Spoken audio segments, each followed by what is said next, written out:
अस्सलाम वालेकुम students. Chapter number 3 हमने स्टार्ट किया हुआ था एंटिटी रिलेशनशिप मॉडल, जिसमें हमने ये पढ़ा था कि हम अपने डेटाबेस का इंट्रोडक्शन हम पढ़ चुके हैं। एक मॉडल की फॉर्म में प्रेजेंट करते हैं, एक उसकी फिगर बनाते हैं, डायग्राम बनाते हैं जो हमारे डेटाबेस को डिस्क्राइब करी होती है कि इसके कितने पार्ट्स हैं, उन पार्ट्स की आपस में रिलेशनशिप क्या है या वो कैसे एक दूसरे के साथ कनेक्टेड हैं। और ईआर मॉडल के हमने कुछ एडवांटेजेस पढ़े थे और इसमें हमने पढ़ा था कि हमारे पास बेसिकली इसकी कंपोनेंट्स या इसके एलिमेंट्स में हमारे पास क्या चीज़ें होती हैं। 3 चीज़ें थी। एक हमारे पास एंटिटीज़ थी, हमने एंटिटी से रिलेटेड पढ़ा कि वो क्या होती है। फिर उसमें एट्रीब्यूट्स होते हैं एंटिटीज़ की, जो प्रॉपर्टीज़ या करेक्टरिस्टिक्स थे। और लास्ट में हमारे पास था कि उनके दरमियान में, डिफरेंट एंटिटीज़ के दरमियान में एक रिलेशनशिप होती है। तो इन तीनों चीज़ों को, एंटिटीज़ को, एट्रीब्यूट्स को, रिलेशनशिप को हम मॉडल में कैसे रिप्रेजेंट करते हैं। We use ER diagram.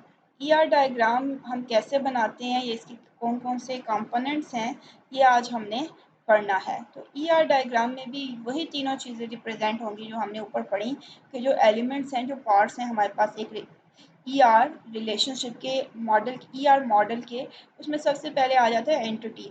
अगर हमने एंटिटी को रिप्रेजेंट करना है तो उसके लिए हम रेक्टेंगल शेप यूज़ करते हैं।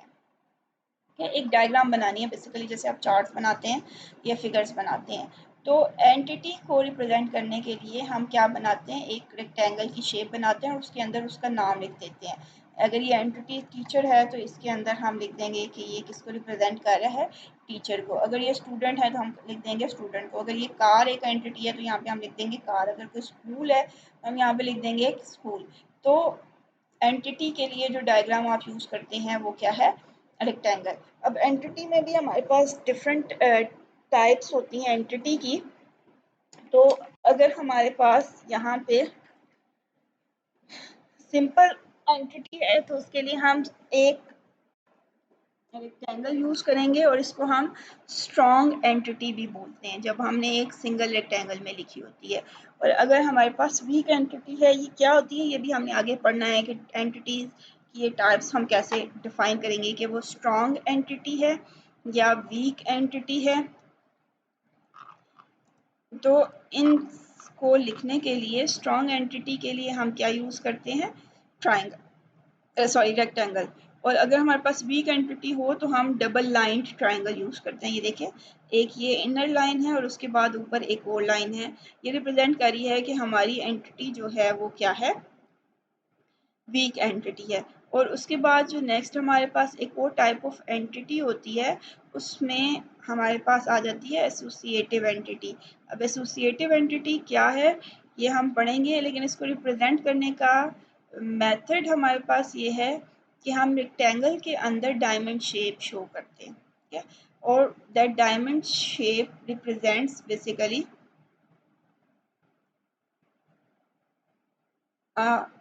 ये हमारे पास हो जाएगी अब एसोसिएटिव एंटिटी। क्या इसको हम बोलेंगे एसोसिएटिव एंटिटी। तो इन तीनों चीज़ों को हमने डिटेल में भी पढ़ना है कि ये क्या होती हैं, लेकिन हमने इनको रिप्रेजेंट करने का देख लिया कि हमारे पास जो एसोसिएटिव एंटिटीज़ हैं वो किससे रिप्रेजेंट होती हैं, रेक्टेंगल के अंदर एक डायमंड शेप को शो करने से, weak entity double border show करने से, और strong entity single border rectangle से हम ड्रॉ करते हैं। इसके बाद एंटिटीज़ के बाद हमारे पास जो दूसरी इम्पॉर्टेंट चीज़ थी वो हमारे पास क्या थी, एट्रीब्यूट्स। इन एंटिटीज़ के एट्रीब्यूट्स हमने शो करने हैं। तो एट्रीब्यूट्स को शो करने के लिए हम क्या यूज़ करते हैं, सिंपल ओवल शेप हम यूज़ करते हैं। डायग्राम में अगर हमने एट्रीब्यूट शो करना है तो उसके लिए हम ये ओवल शेप यूज़ करेंगे। अब एट्रीब्यूट्स में भी हमारे पास बहुत सी टाइप्स होती हैं। अगर हमने एक सिंपल एट्रीब्यूट बनाना है तो उसके लिए हम ये एक सिंपल सा ओवल शेप जो है यूज़ करेंगे। और अगर हमारे पास एट्रीब्यूट्स में डिफरेंट एट्रीब्यूट्स हैं तो इसमें भी हमारे पास एक तो ये सिंपल एट्रीब्यूट है और दूसरा हमारे पास क्या है,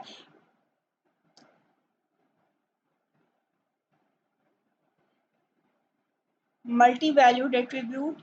मल्टी वैल्यूड एट्रीब्यूट में बेसिकली हमारे पास उसको शो करने के लिए अगेन हम डबल बॉर्डर शो करते हैं, ठीक है, दो लाइंस शो करते हैं ओवल की, और ये रिप्रेजेंट करता है मल्टी वैल्यूड एट्रीब्यूट को। मल्टी वैल्यूड मीन जिसमें हमारे पास एक से ज़्यादा वैल्यूज आ सकेंगी, तो ये मल्टी वैल्यूड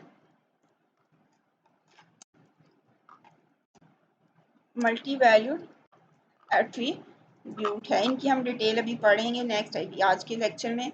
और उसके बाद जो हमारे पास नेक्स्ट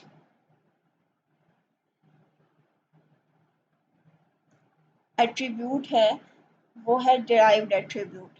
तो डिराइव्ड एट्रीब्यूट के लिए भी हम ओवल शेप ही यूज़ करते हैं, लेकिन ये डॉटेड शेप होती है, फुल सर्कल नहीं होता। अब इसके लिए हम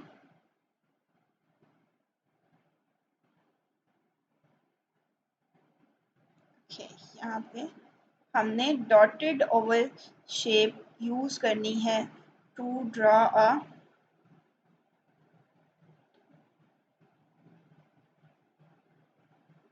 अच्छा जी, यहाँ पे अगर मैं चेंज कर सकूँ इसको,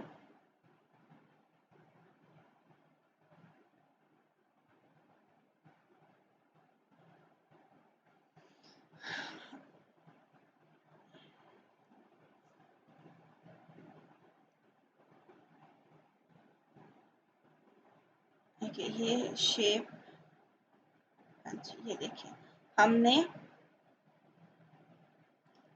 डॉटेड लाइंस के थ्रू डिराइव्ड एंटिटी को रिप्रेजेंट करवाना है। मैं अगर इसकी फिलिंग ख़त्म करूं तो आपको पता चल जाएगा कि ये जो डॉटेड लाइन है, ये डॉटेड ओवल है, ये रिप्रेजेंट कर रहा है किसको, हमारे पास डिराइव्ड एट्रीब्यूट को। और डिराइव्ड एट्रीब्यूट जो है वो बेसिकली हमारे पास ऐसा एट्रीब्यूट होता है जिसको हमने किसी दूसरे एट्रीब्यूट से ड्राइव किया होता है, या आप ये कह लें किसी दूसरे एट्रीब्यूट से लिया होता है, कैलकुलेशन की होती है, तो उसको हम डॉटेड लाइन से शो करते हैं। तो ये तीन तरह के हमारे पास क्या हो गए हैं, एट्रीब्यूट्स हो गए हैं। इसके बाद जो हमारे पास नेक्स्ट आता है वो हमारे पास होती है रिलेशनशिप। तीसरी चीज़ जो हमारे पास ईआर डायग्राम में हम शो करते हैं वो होती है रिलेशनशिप।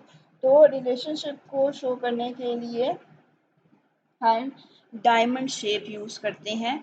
फ्लो चार्ट आपने पहले बनाए हुए हैं थर्ड ईयर में, जिसमें आपने पढ़ा था कि डायमंड शेप यूज़ होती है डिसीजंस के लिए, और रेक्टेंगल यूज़ हो रहा था प्रोसेसिंग के लिए। तो यहाँ पे भी हम उस तरह की एक फ्लो चार्ट की तरह की एक डायग्राम भी बना रहे हैं जो डेटाबेस को रिप्रेजेंट करेगी, और इसके अपने कंपोनेंट्स हैं, इसके अपने एलिमेंट्स हैं, और उनकी रिप्रेजेंटेशन में भी हमने देखा कि क्या क्या हम यूज़ करें। तो रिलेशनशिप के लिए, सिंपल रिलेशनशिप के लिए हम डायमंड शेप यूज़ करते हैं। और अगर आइडेंटिफाइंग रिलेशनशिप होगी वो कौन सी होती है, या उसको हम कैसे आइडेंटिफाई करेंगे, या कैसे हमें पता चलेगा कि रिलेशनशिप की टाइप क्या है, ये भी हमने डिटेल पढ़नी है। तो उसके लिए अगेन हम क्या करते हैं, डबल बॉर्डर वाला डबल बॉर्डर वाली डायमंड शेप हम यूज़ करते हैं, जो कि रिप्रेजेंट कर रही होगी हमारे आइडेंटिफाइंग रिलेशनशिप।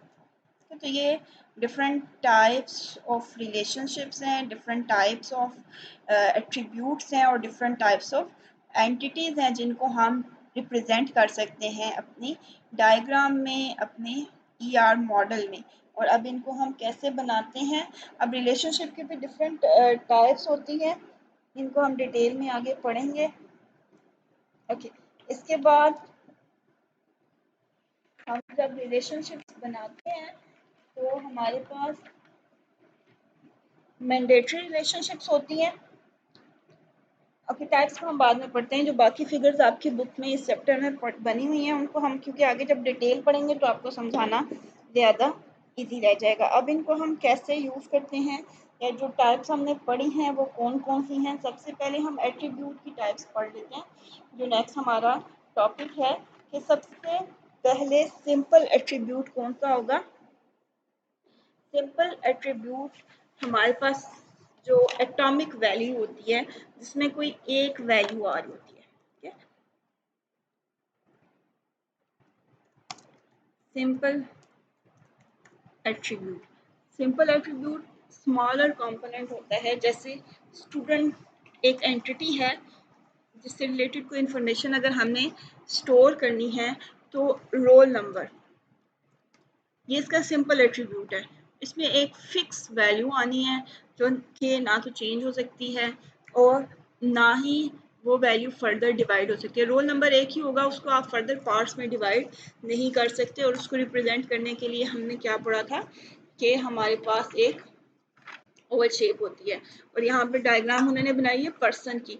तो पर्सन का एट्रीब्यूट क्या होता है, जेंडर, मेल है फीमेल है, ये जो भी उसकी जेंडर है वो एक फिक्स एटॉमिक एट्रीब्यूट होगा जो फर्दर डिवाइड नहीं हो सकता। और जो मैंने आपको एग्जांपल दी अभी स्टूडेंट की, तो अगर मैं उसको ड्रा करूं तो यहाँ पे मेरे पास सबसे पहले तो एंटिटी आएगी। ओके, एंटिटी है मेरे पास स्टूडेंट की, और इस स्टूडेंट का एक एट्रीब्यूट है मेरे पास जो कि मैंने अभी बोला, roll number, which is a simple attribute.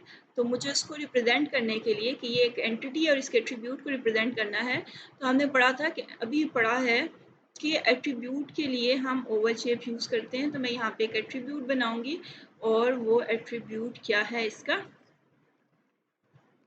Roll number. तो ये जो एट्रीब्यूट है इसको अब हमने लिंक कर देना है इस एंटिटी के साथ जिसका ये एट्रीब्यूट है। और लिंक करने के लिए सिंपली हम एक लाइन ड्रॉ कर देते हैं इनके दरमियान में।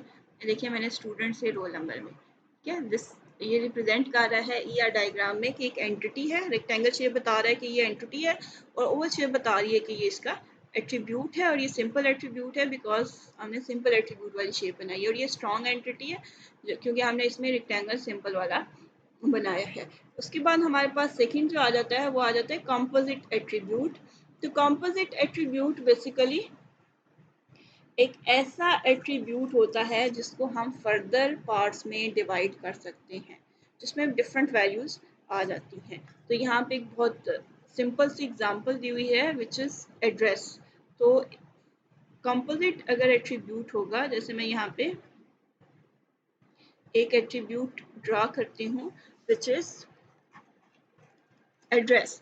तो एड्रेस के आगे फर्दर पार्ट्स बनाए जा सकते हैं और वो पार्ट्स क्या क्या हैं, वो उसका street number, house number, street number, city, province, country, इसको पोस्टल कोड डिफरेंट पार्ट्स में डिवाइड किया जा सकता है। तो इसलिए इस एड्रेस को हम क्या बोलेंगे, this address is a composite attribute which can be further divided। तो अब हम इसको रिप्रेजेंट कैसे करेंगे, इसको रिप्रेजेंट करने के लिए पहले तो हमने बता दिया कि स्टूडेंट का एक एट्रीब्यूट है एड्रेस। क्योंकि ये कंपोजिट एट्रीब्यूट है तो हम इसके साथ बताएंगे कि अब इसके फर्दर पार्ट्स भी हैं, एट्रीब्यूट के एट्रीब्यूट्स हैं, इस एट्रीब्यूट के भी फर्दर एट्रीब्यूट्स हैं। तो वो हम वो बना के उनको सिंपली इसके साथ लिंक कर देंगे। ये देखिए मैंने यहाँ पे बना दिया कि यहाँ पे इसकी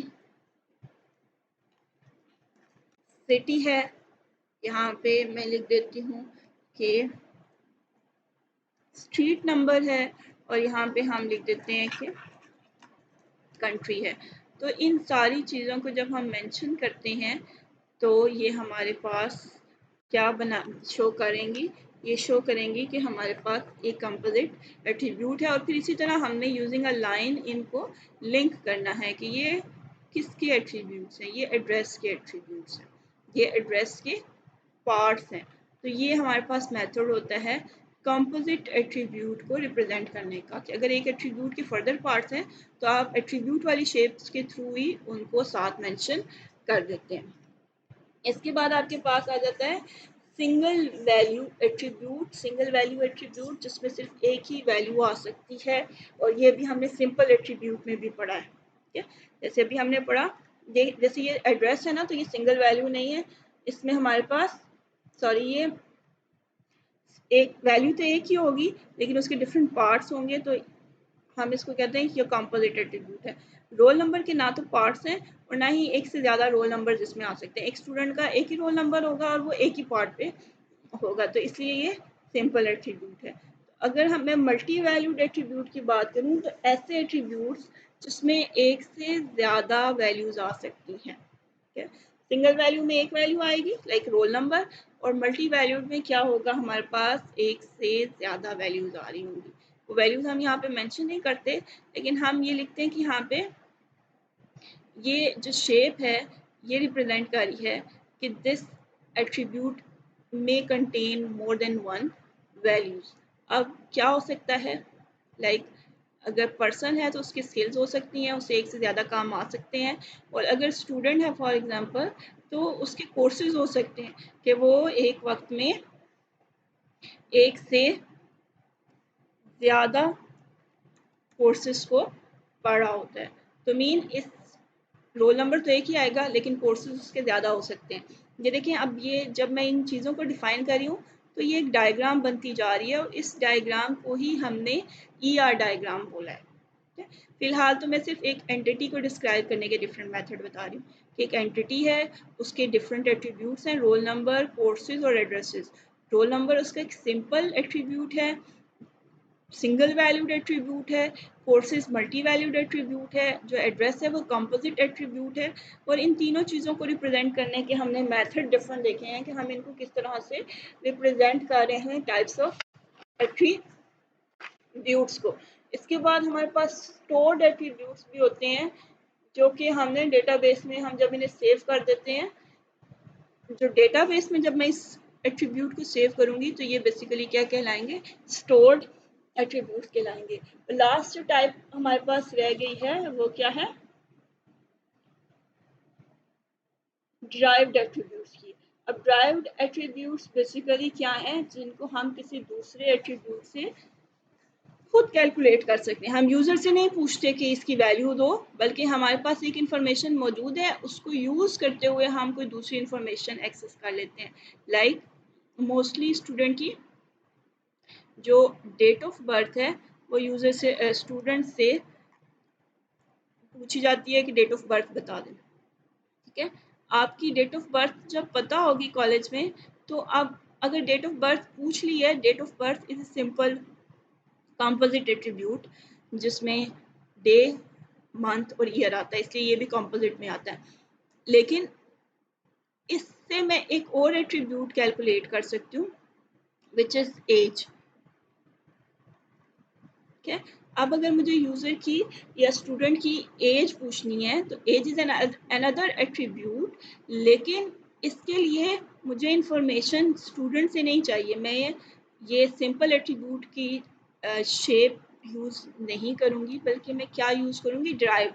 जब डेट ऑफ बर्थ पता है तो इस डेट ऑफ बर्थ से मैं एज खुद भी फाइंड कर सकती हूँ, यूज़र से या स्टूडेंट से लेने की ज़रूरत नहीं है। तो हम इसको एज ए ड्राइव्ड एट्रीब्यूट देखिए, अगर मैं इसको डैशेस के साथ रिप्रेजेंट करूं तो ये देखें कि ये क्या है, हमारे पास एक ड्राइव्ड एट्रीब्यूट है जो कि हमने डेट ऑफ बर्थ के एट्रीब्यूट से खुद कैलकुलेट किया है, बल्कि स्टूडेंट ने हमें नहीं दिया। तो ये हमारे पास डिफरेंट टाइप्स ऑफ एट्रीब्यूट्स हैं, और इन्हीं एट्रीब्यूट्स में एक आइडेंटिफायर भी होता है जो कि यूनिकली आइडेंटिफाई करता है, जो यूनिक होता है, जिसकी वैल्यू रिपीट नहीं होती, और वो होता है हमारे पास एक स्पेशल नंबर, कोई स्पेशल वैल्यू, जैसे roll number, registration number, CNIC number, या इसके अलावा अगर पर्सन है, एम्प्लॉय है तो उसका एम्प्लॉय ID।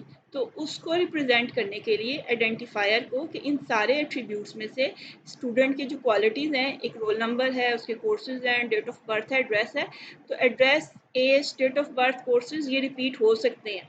लेकिन रोल नंबर एक ऐसा एट्रीब्यूट है जो रिपीट नहीं हो सकता, जो यूनिक है, तो उसको हम अंडरलाइन कर देते हैं।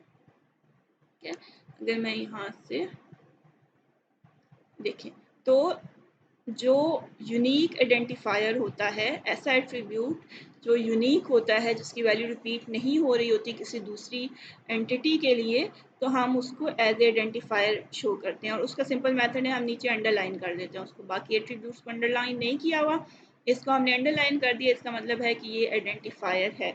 अगर प्राइमरी की का कॉन्सेप्ट है आपके पास, तो इसको हम बेसिकली प्राइमरी की को रिप्रेजेंट करने के लिए एट्रीब्यूट के अंदर ही उसको अंडरलाइन कर देते हैं। तो ये देखिए, ये एक डायग्राम का एक पार्ट बना है। ये हमारे पास एक कॉलेज की डेटाबेस का एक पार्ट डिज़ाइन हुआ है, जिसमें स्टूडेंट एक एंटिटी है, उसके डिफरेंट एट्रीब्यूट्स हैं, roll number, courses, date of birth, age और एड्रेस। अब उन एट्रीब्यूट्स की भी डिफरेंट टाइप्स हैं। ये सिंपल सिंगल वैल्यू एट्रीब्यूट है, ये मल्टी वैल्यूड एट्रीब्यूट है, ये भी हमारे पास सिंपल कंपोजिट एट्रीब्यूट है, जिसको हम फर्दर पार्ट्स में डिवाइड कर सकते हैं। इसी तरह एड्रेस भी हमारे पास कंपोजिट एट्रीब्यूट है, और इसको हम कैसे पार्ट्स में डिवाइड कर रहे हैं, अगर हमने शो करना हो तो कंट्री, स्ट्रीट और सिटीज़ में भी हम इसको डिवाइड कर सकते हैं। इसके साथ डे, मंथ और ईयर लिख सकते हैं। और एज ड्राइव्ड एट्रीब्यूट है, जो कि हमने स्टूडेंट ने नहीं बताया उसकी एज क्या है, हमने डेट ऑफ बर्थ से खुद उसको कैलकुलेट किया है। इसी तरह आगे हमारे पास एंटिटीज़ की टाइप आएंगी, और फिर हम रिलेशनशिप को पढ़ेंगे, और इन तीनों चीज़ों को डिटेल में पढ़ने के बाद हमें पता चलेगा कि हम एक पूरी डायग्राम कैसे बनाते हैं। बाकी इंशाल्लाह हम नेक्स्ट लेक्चर में करेंगे। अल्लाह हाफिज़।